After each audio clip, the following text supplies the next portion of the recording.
Sheriff Earl Mercer had lived in Oak Ridge his entire life. At 53, he knew every family, every business, and every back road in the county. Nothing much happened in their town of 2,800 souls that escaped his notice.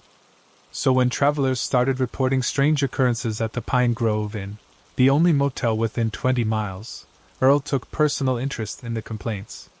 The Pine Grove wasn't much, a single-story horseshoe of 12 rooms facing a gravel parking lot, with a small office at the center where Milton Garvey had checked in guests for the past 11 years. Milton had inherited the place after his brother died of a heart attack, leaving behind an outdated but clean establishment that catered mostly to hunters, the occasional business traveler, and people passing through on their way to somewhere else. Milton had always been odd, quiet, meticulous, awkward in conversation, but harmless. Or so Earl had always believed. The first complaint came from a pharmaceutical rep who'd stayed overnight, while visiting the town's only medical clinic. She reported feeling like she was being watched in her room.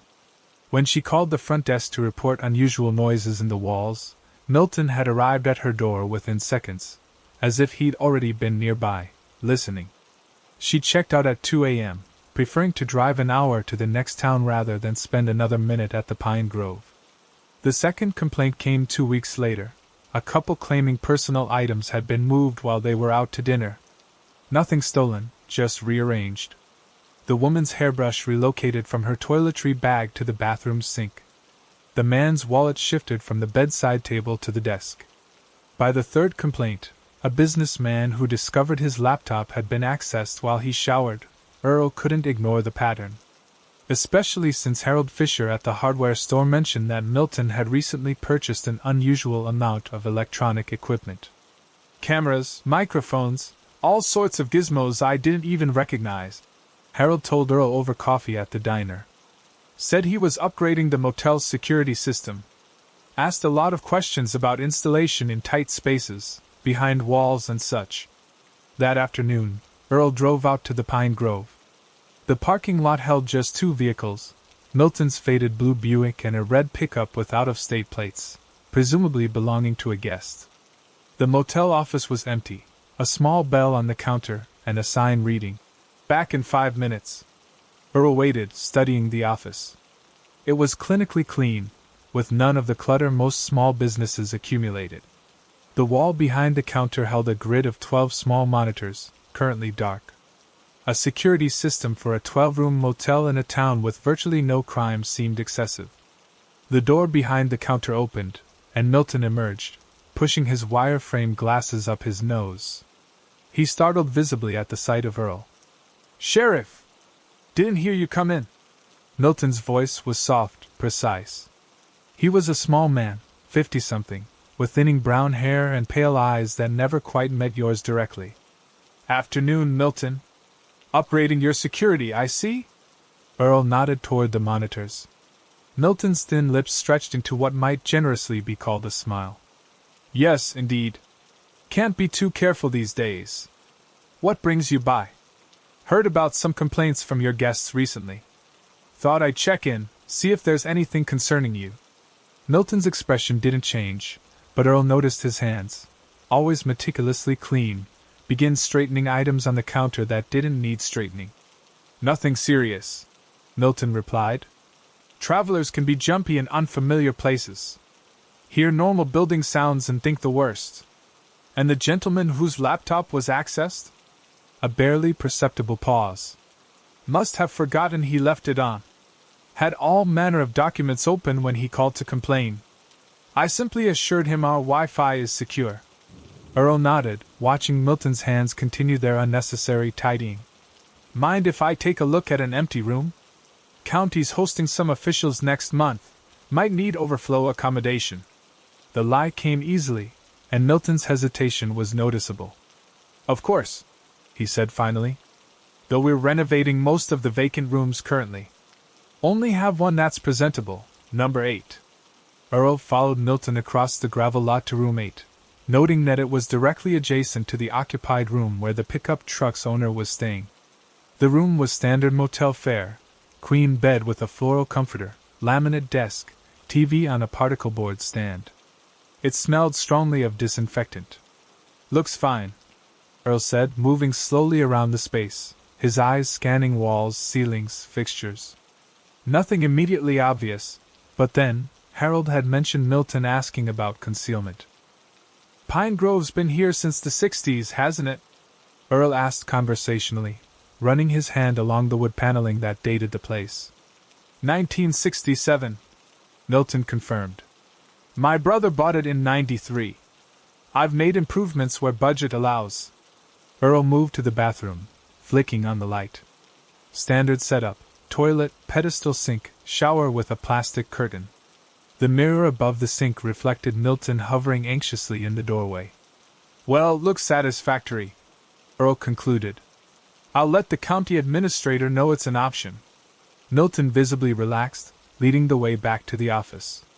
Earl made small talk about the weather, the hunting season, careful to keep his tone casual. As they reached the office, Earl paused. "By the way, what's with the key?" He gestured to the old-fashioned metal key attached to a large plastic fob with the room number, the kind most motels had replaced with keycards years ago. "Traditional," Milton said with a hint of pride. "Guests appreciate the nostalgia. And they're more reliable than those electronic systems that malfunction." Earl nodded, noticing how Milton's eyes kept darting to a small tablet partially hidden beneath some papers on the counter. "Well, I won't keep you," Earl said. "Just wanted to follow up on those complaints. You'll let me know if there are any more issues?" "Of course, Sheriff. Though I'm sure there won't be." Driving back to his office, Earl couldn't shake his unease. Milton had always been strange, but there was something in his manner today that felt wrong. The excessive security monitors. The strong smell of disinfectant. The nervousness about showing a vacant room. The next morning, Earl called the state police and requested information on Milton Garvey. The preliminary background check revealed nothing alarming: no criminal record, good credit, tax payments up to date. A model citizen on paper. But Earl's instincts wouldn't quiet. 3 days later, he returned to the Pine Grove shortly after midnight, parking his personal vehicle half a mile down the road and approaching on foot. The motel was dark except for the office, where a faint blue glow emanated from the windows. Moving silently around the building, Earl positioned himself where he could see through a gap in the office blinds. Milton sat at a desk, his face illuminated by the screens Earl had seen earlier, now active, showing real-time footage of occupied rooms. 3 contained sleeping guests. On one screen, a man paced back and forth, talking on his phone. Earl's stomach clenched. This wasn't just security monitoring. Milton was watching his guests in their most private moments. As Earl observed, Milton focused on one screen showing a young woman unpacking her suitcase. He adjusted something on his control panel, and suddenly sound emerged from a speaker, the woman humming softly to herself, unaware she had an audience. Milton leaned forward, his expression one of intense concentration as he watched the woman move about the room. The intimacy of his observation made Earl's skin crawl. This wasn't just surveillance. It was voyeurism. Earl had seen enough. He documented what he'd witnessed with his phone camera, then retreated to call for backup. 2 hours later, with state police support, Earl executed a search warrant on the Pine Grove Inn. What they discovered went far beyond voyeuristic surveillance. In a basement area beneath the office, accessible through a hidden door in Milton's private quarters, they found a room lined with filing cabinets and storage boxes. Each was meticulously labeled with room numbers and dates going back years.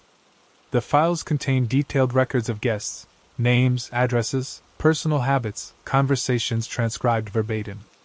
Photographs printed from video feeds. Photocopies of driver's licenses and credit cards. Notes on arguments, sexual encounters, phone conversations. But most disturbing were the souvenirs, small items taken from guests. A hairbrush with strands still entangled in the bristles. A used lipstick. A child's forgotten toy. All labeled by date and room number, preserved like museum specimens. In the corner, a sophisticated computer setup housed thousands of video files, all categorized by date, room number, and guest name. The most recent files were flagged with red markers in a system only Milton understood. He's been doing this for years, the state police tech expert said, scrolling through the archive. Since at least 2013, based on the file dates. While officers cataloged evidence, Earl questioned Milton in the motel office. The small man sat primly in his chair, hands folded, his manner oddly composed now that his secret was exposed. "Why, Milton?" Earl asked. "Why spy on your guests?"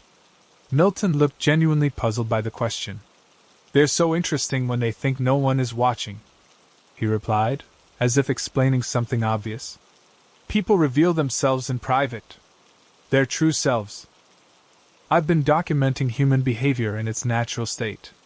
You've been violating people's privacy, stealing their personal information, their belongings." Milton's expression hardened. "I've been collecting data, creating the most comprehensive study of human behavior ever assembled. Do you have any idea how people act when they think they're alone? What they say? What they do? The patterns I've identified?" His voice took on a fervent quality. "I can predict with 93% accuracy what a person will do in a given scenario based on their private behaviors. I know more about human nature than any psychologist or researcher." A chill ran through Earl. This wasn't just an invasion of privacy. It was the systematic cataloging of intimacy by a man who saw people not as individuals deserving dignity, but as specimens to be studied. "How many?" Earl asked. "How many people have you watched, recorded, documented like this?" Milton's lips curved into that same not-quite smile. 4,712 guests, he replied with evident pride. All categorized, cross-referenced, and analyzed. My life's work. In the days that followed, the full extent of Milton's operation came to light. Hidden cameras and microphones in every fixture, every lamp, every smoke detector. Specialized equipment that could capture conversations through walls. Remote access to any electronic device connected to the motel's Wi-Fi. The news made national headlines. Motel owners spied on thousands of guests. As the investigation widened, victims came forward, former guests horrified to learn their most private moments had been recorded, preserved, studied by a stranger. But the most unsettling revelation came 6 months later, as Earl reviewed the case notes before Milton's trial. A pattern emerged in the souvenir collection. The items weren't taken randomly. They were selected based on intimate knowledge of the guests' attachments. The items they handled most frequently, checked for repeatedly, kept closest while they slept. Milton hadn't just been observing. He'd been identifying what people valued, what they feared to lose. What would cause the most distress if taken. The most recent files contain detailed psychological profiles, vulnerability assessments, notes on how to exploit specific insecurities. Milton Garvey had progressed from observer to analyzer to something far more sinister, someone methodically cataloging the precise ways to manipulate and control others based on their private behaviors and attachments. And the red-flagged files, the ones most recently created? They all contain names of local residents, including Earl's. Milton had been expanding his study beyond the motel, to the town itself. Earl closed the case file, suddenly aware of how many windows in his home lacked blinds. How many electronic devices he owned. How many places in a small town like Oak Ridge someone could watch, listen, learn your patterns and vulnerabilities. Milton was in custody, awaiting trial. But the seed he'd planted, the awareness that privacy was an illusion, that intimate moments could be cataloged and studied by someone calculating exactly how to hurt you, that seed had taken root in Oak Ridge. And Earl suspected it would never stop growing. Sheriff Keith Holloway eyed the plastic-wrapped plate of oatmeal cookies on his desk, left there during his lunch break. The cookies looked normal enough, golden brown with raisins visible beneath the clear wrap. But the pink post-it note with its looping handwriting made his jaw clench. Try again? Third time's the charm. Martha. Keith had already thrown away 2 identical plates over the past week, both untouched. He'd clearly explained to Martha Whitfield that he had celiac disease and couldn't eat gluten. She nodded sympathetically, promised to make something special, then returned 2 days later with the exact same wheat flour cookies. When he'd reminded her about his condition, she'd smiled that tight, unwavering smile and said, "Oh, just a little bite won't hurt." My grandmother had all sorts of food sensitivities, and she learned it was mostly in her head. Keith swept the cookies into his trash bin with unnecessary force just as Deputy Jenna Martinez appeared in his doorway. "She's back," Jenna said, not needing to clarify who. "Says she wants to know how you like the cookies." Keith sighed. "Tell her I'm on a call." "Tried that. She said she'll wait." Martha had begun bringing baked goods for the entire department 3 months ago, shortly after moving to Clearwater. At first, the deputies had been appreciative. But her increasing insistence, her hovering while they ate, her detailed questions about which recipes they preferred had gradually transformed her visits from welcome breaks to awkward obligations. "Fine," Keith relented. "Send her in. But interrupt me in 5 minutes regardless." Martha Whitfield didn't so much enter rooms as materialize in them. One moment his doorway was empty, the next she was there, a slender woman in her early 50s with silver-threaded brown hair and a perpetual smile that never quite reached her pale blue eyes. "Sheriff Holloway." She greeted him with a small, precise nod. "I hope I'm not interrupting anything important." "Martha," he acknowledged. "What can I do for you today?" "I was just wondering how you enjoyed the cookies." Martha perched on the edge of the chair across from his desk, her posture unnaturally straight. "I used a special family recipe." Keith gestured to his trash bin, where the plastic-wrapped plate was plainly visible. "As I've mentioned twice now, I have celiac disease. I can't eat wheat flour." A slight tightening around her eyes, a momentary hardening of that unwavering smile. "You didn't even try one," she observed, her tone accusatory. "No, I didn't. Because, as I said, I have a medical condition that prevents me from eating gluten without serious health consequences." Martha tilted her head slightly. "My late husband used to claim food allergies too," she said. "Turned out he just didn't appreciate my baking. After enough persistence on my part, he eventually admitted he'd been making it all up." Something in her phrasing made Keith's police instincts prickle. "Is that so?" he said flatly. "Oh yes." He finally came around, though it took quite some convincing. She reached into her handbag and produced another plate, identical to the one in his trash. "I brought extras, just in case. Why don't you try just a tiny corner?" "For me?" Before Keith could respond, Jenna appeared in the doorway. "Sorry to interrupt, Sheriff, but that call you've been waiting for is online too." "I need to take this," Keith told Martha, gesturing toward the imaginary call. Martha's smile remained fixed, but she made no move to leave. "I can wait," she said, placing the second plate directly in front of him. "It won't take long for you to try just one bite." The standoff was interrupted by the station's front desk officer appearing behind Jenna. "Sheriff, we just got a call from Tom Ellis at the pharmacy. Says there's a situation you should know about." Keith stood. "Martha, I have to go. Please don't bring me any more baked goods. I appreciate the thought, but I've been very clear about my dietary restrictions." Something cold flickered behind Martha's eyes. "Of course, Sheriff. I understand completely." Her smile widened fractionally. "I'll just have to find another way to share my gifts with you."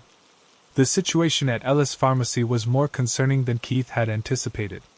Tom Ellis, the pharmacist who'd been serving Clearwater's 5,000 residents for over 30 years, had noticed a disturbing pattern. "It's about Martha Whitfield," Tom explained. "She's been filling prescriptions here since she moved to town. Normal stuff at first, blood pressure medication, some mild anti-anxiety meds. But in the past month, she's brought in scripts from 3 different doctors in 3 different counties for increasingly powerful sedatives." Keith frowned. "Doctor shopping?" "Looks that way," Tom confirmed. "And last week she was asking me detailed questions about how various medications interact with food. Specifically, which medications might be rendered ineffective if consumed with certain foods, and conversely, which might be dangerously potentiated by certain foods." What kinds of foods was she asking about? Mostly baked goods. Cookies, muffins, breads. She was particularly interested in which compounds might be masked by strong flavors like cinnamon or nutmeg. Tom paused. Given how she's been practically force-feeding half the town with her baking, I thought you should know. A chill ran through Keith as he recalled the determined look in Martha's eyes as she'd insisted he try just one bite of her cookies. Has she filled any prescriptions that would fit that profile? Medications that could be hidden in food? Tom nodded grimly. Several. Nothing immediately lethal in normal doses, but the combination she's accumulated could certainly cause significant impairment, especially if someone consumed multiple servings without knowing they were medicated. The picture that emerged over the next few hours was disturbing. Nearly every business and organization in Clearwater had been visited by Martha with her baked offerings. Most people had accepted them initially, though many reported that her insistence that they eat in front of her had become increasingly uncomfortable. She brought muffins to the teacher's lounge every Monday, reported the elementary school principal. At first, we were grateful. But then she started watching us eat them, asking detailed questions about which teachers preferred which flavors. When some teachers started declining, she became persistent. What do you mean by persistent? She'd show up in their classrooms during lunch breaks, leave baked goods in their cars. One teacher found cookies in her purse after Martha had bumped into her at the grocery store. The principal frowned. We finally had to ban her from the school grounds last week. She didn't take it well. Similar stories emerged from other locations, most disturbingly the senior center, where several residents had reported unusual drowsiness after consuming Martha's donations. By late afternoon, Keith had enough information to justify a search warrant for Martha's home, a small bungalow on the outskirts of town that she'd purchased with cash 3 months earlier. The living room and bedroom were sparsely furnished, looking almost staged rather than lived in. The kitchen, however, was elaborate and extensively equipped. Industrial-grade mixers, specialized baking tools, and dozens of labeled containers lined the countertops. Check those containers, Keith directed Martinez. See if anything looks like the medications Tom described. While Martinez examined the baking supplies, Keith noticed a door at the back of the kitchen, secured with a padlock. It took only moments to break the lock and discover what Martha had been hiding. The room beyond was small, possibly once a pantry, but had been converted into a documentation center. 3 walls were covered with corkboards filled with photographs, notes, and maps. The 4th wall held a filing cabinet and a small desk with a laptop. The nearest corkboard contained photographs of Clearwater residents, ordinary, candid shots taken around town, many through windows or from a distance. Beside each photo were handwritten notes detailing names, addresses, daily routines, and most disturbingly, food preferences and known medical conditions. Keith's own photo was there, with celiac claims unable to eat gluten, written in large red letters next to it, underlined 3 times. The next board was organized by location rather than individual: the sheriff's station, the schools, the senior center, the town's only medical clinic. Each location had associated notes about security, schedules, and access points. But it was the 3rd board that made Keith's blood run cold. It contained before and after photographs of people Keith didn't recognize, presumably from wherever Martha had lived previously. The before photos showed ordinary-looking people. The after photos showed the same individuals looking vacant-eyed, significantly thinner, with expressions that could only be described as defeated. Next to each pair of photos were detailed notes about treatment protocols, dosage adjustments, and behavioral modifications. One notation read, Subject 12 full compliance achieved after 6 weeks of graduated exposure. Now accepts all food without question. Sheriff. Called Deputy Oakes from the kitchen. You need to see this. In the freezer, Oakes had discovered dozens of carefully labeled containers of baked goods, each with a name and what appeared to be a dosage written on it. Ellis 25 milligrams. Councilwoman Berg 40 milligrams. Senior Center batch 15 milligrams each. And most alarming, Sheriff Holloway's special recipe 75 milligrams. Martinez, who had started examining the laptop, looked up sharply. Sheriff, there are files here for at least 3 other towns, dating back nearly 20 years. Different names in each location, but the same pattern. She moves in, begins distributing baked goods, then gradually takes control. Takes control how? There are detailed records here of how she used drugged food to make people suggestible, to influence town decisions, to access secure locations. Martinez looked up. In each case, she identifies what she calls resistant subjects, people who refuse her food, and targets them specifically. They discovered multiple driver's licenses with different names but Martha's photo, suggesting she had been moving from town to town for decades. In each location, she would integrate herself through her generosity, gradually influencing community members through strategically drugged baked goods. Those who accepted her offerings became increasingly compliant. Those who resisted were subject to escalating efforts to force compliance, including, based on her detailed notes, methods that went far beyond persistent offering of cookies. In a hidden compartment beneath the desk, they found a journal. The most recent entry, dated that morning, read, "Sheriff continues to resist conventional approach. Moving to Phase 2 today. Purchase supplies from Lakeside to avoid local attention. If successful, will secure influence over law enforcement, enabling expanded operations. If unsuccessful, will implement contingency plan as with Subject 8 in Maplewood." Keith directed Martinez to search for information on Subject 8 and Maplewood. What she found was a detailed account of how Martha had dealt with a previous law enforcement officer who had grown suspicious, by staging a mental health crisis that had resulted in his involuntary commitment, supported by toxicology reports showing psychiatric medications in his system that he couldn't explain. "She's planning something similar for you," Martinez said quietly. "Today, apparently." Keith's phone chimed with a text from the station. "Martha Whitfield just dropped off a coffee for you. Says it's peace offering, no baked goods." Wouldn't take no for answer. Several deputies drank coffee from same pot. 2 already reporting dizziness. "We need to get back to the station now," Keith ordered, and put out an APB on Martha Whitfield. They arrived at the station to find chaos. 4 deputies were showing signs of significant sedation, with 2 already transported to the medical center. Martha Whitfield was nowhere to be found, but security footage showed her entering with a tray of coffee cups and a small package, then exiting through a side door normally used only by staff. The package was found in the break room refrigerator, a container labeled, "Sheriff's Special Lunch Do Not Touch." Inside was a sandwich with a note. "No gluten, promise. Just trying to be considerate of your needs." Lab tests later confirmed that both the coffee and the sandwich contained dangerous levels of sedatives along with other compounds that would have been untraceable without specific testing. Martha had vanished. Her house was empty of personal items when they returned, suggesting she had packed and fled while they were dealing with the situation at the station.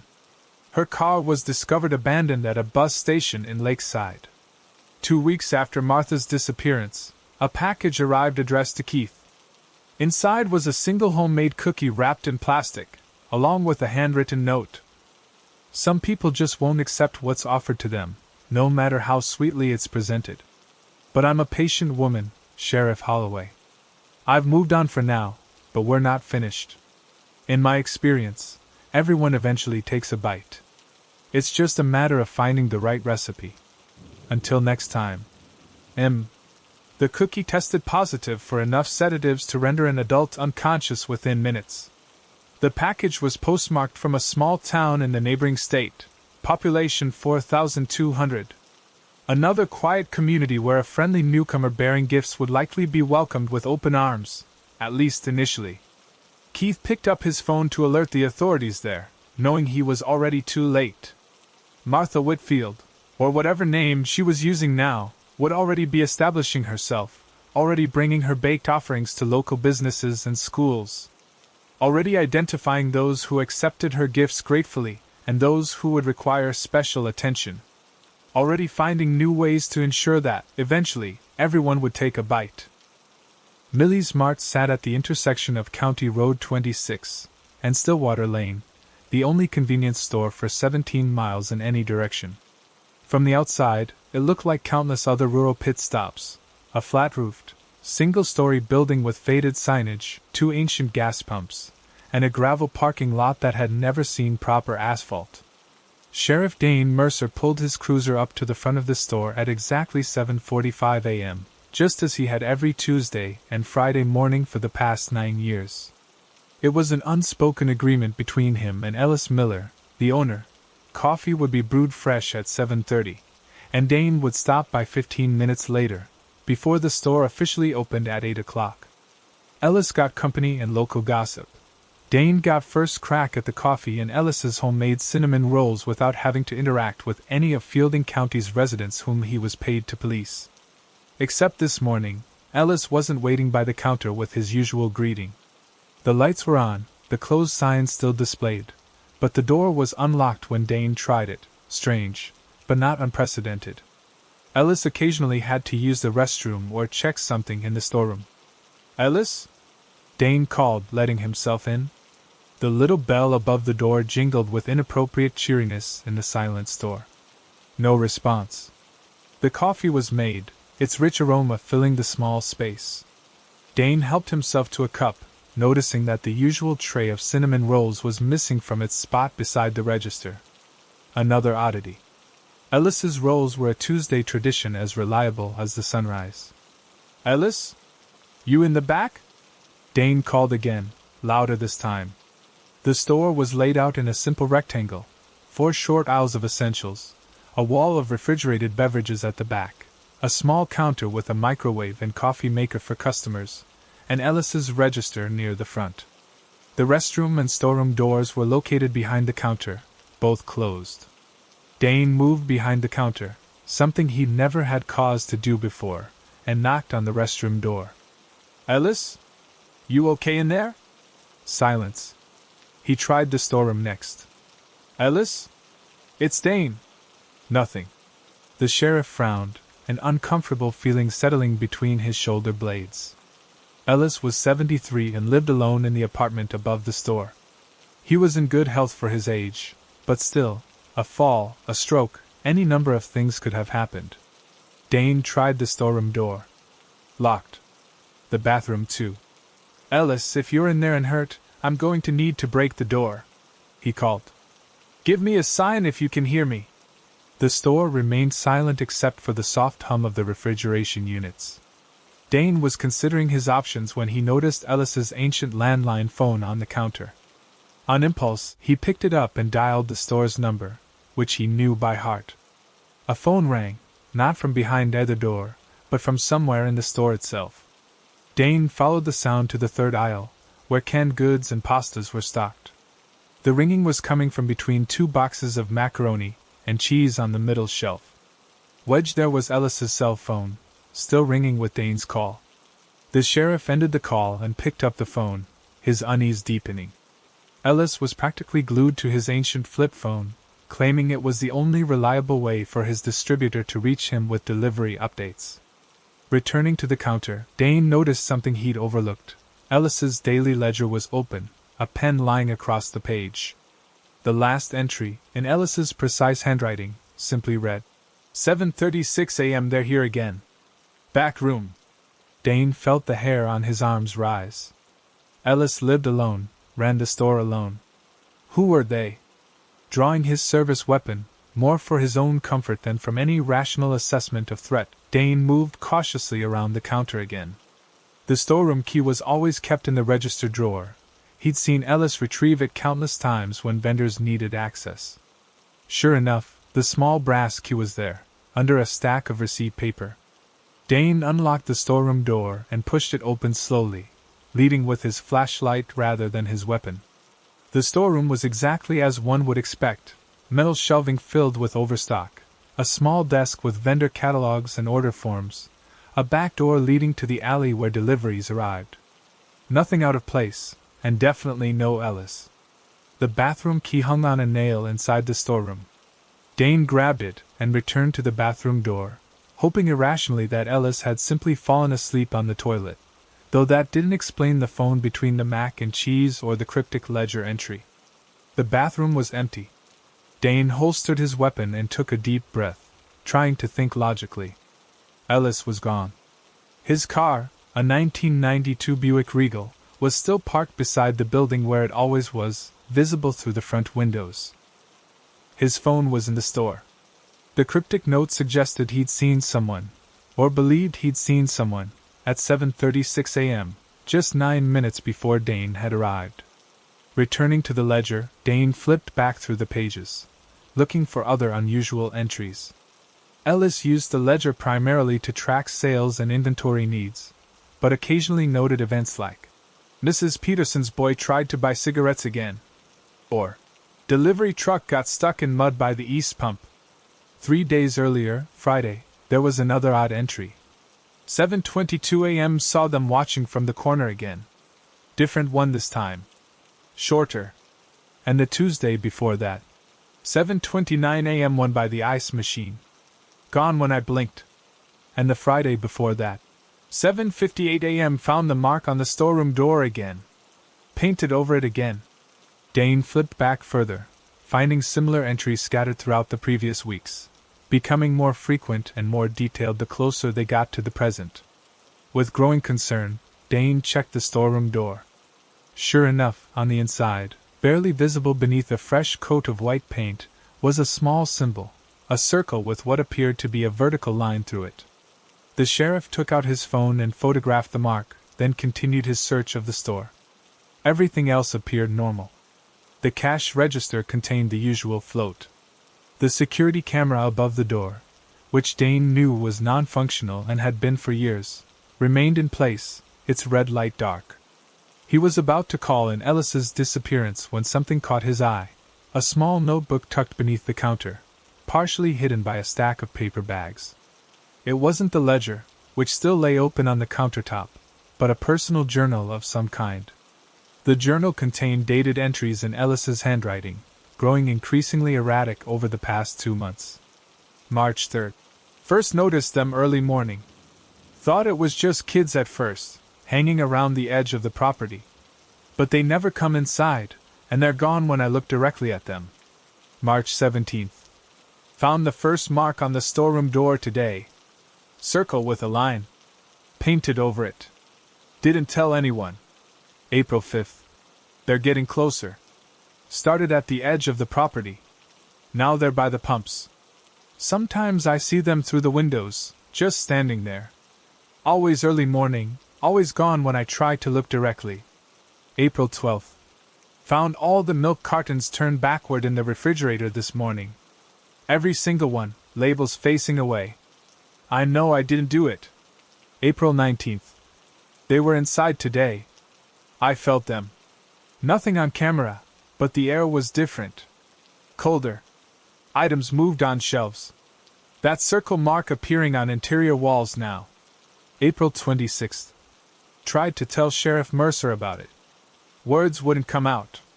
Like my throat closed up. They don't want me telling anyone. May 3rd. They're getting closer every day. Standing in the aisles now when I turn my back. I can feel them behind me, but when I turn, nothing. Customers don't notice. The final entry, dated that morning, made Dane's blood run cold. May 10th. They're going to take me today. I can feel it. Been watching for weeks, marking the store, marking me. Don't know what they want. Tried to leave last night, car wouldn't start.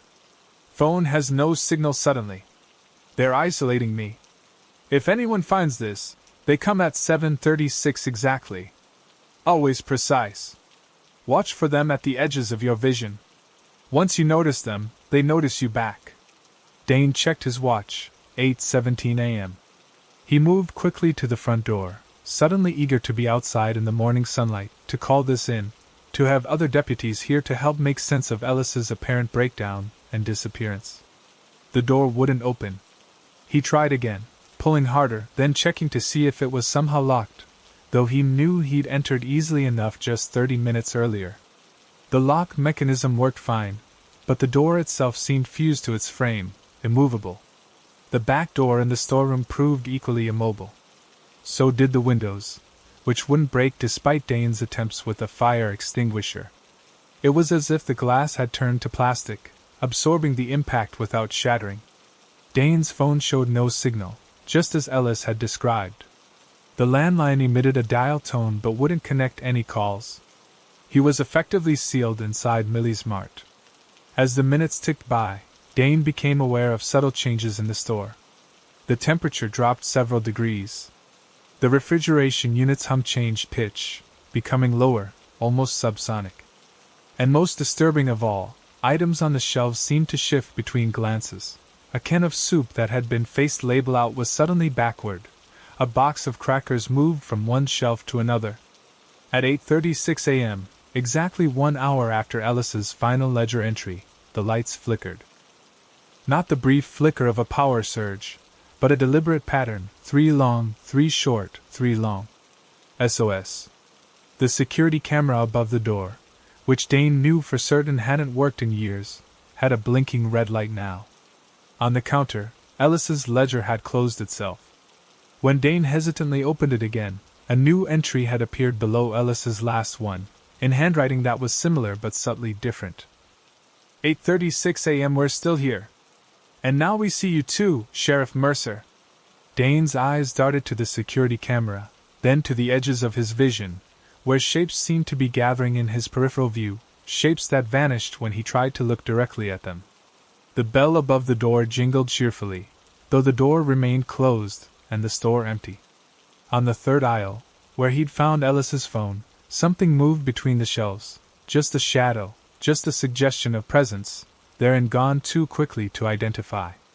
The journal had gained a new entry as well, appearing beneath Ellis's final warning. The sheriff is here now. Perfect. 2 is better than 1. We'll take him at 9:36. Dane didn't know what they were, or what taking Ellis had entailed.